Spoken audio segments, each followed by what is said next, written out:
Forse mai come quest'anno i veneziani sentono la festa della Madonna della Salute, che prende il via con la tradizionale apertura del ponte votivo sul Canal Grande all'altezza del traghetto tra Santa Maria del Giglio e San Gregorio.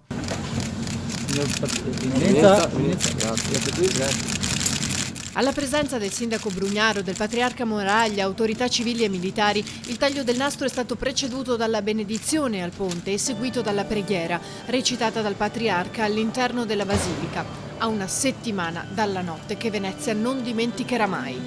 Nel nome del Padre, del Figlio e dello Spirito Santo. Amen. Il nostro aiuto è nel nome del Signore. C'è da concentrarsi su un rispetto diverso di questa città, bisogna avere rispetto. Tutti quelli che vengono anche a vederla, noi siamo contenti, ci sono tanti miei amici francesi che abitano qua a Venezia, che hanno sempre aiutato questa città, una comunità molto forte con cui andiamo molto d'accordo.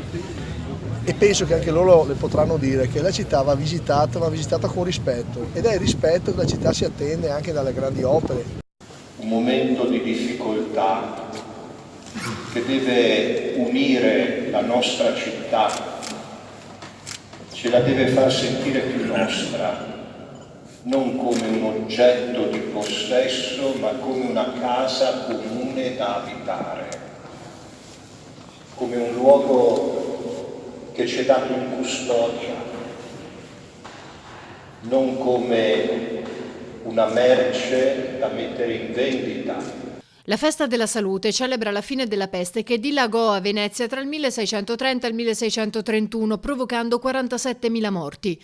Il programma delle celebrazioni continuerà nei prossimi giorni, mentre il ponte votivo sarà aperto fino alle 6 della mattina di lunedì 25 novembre.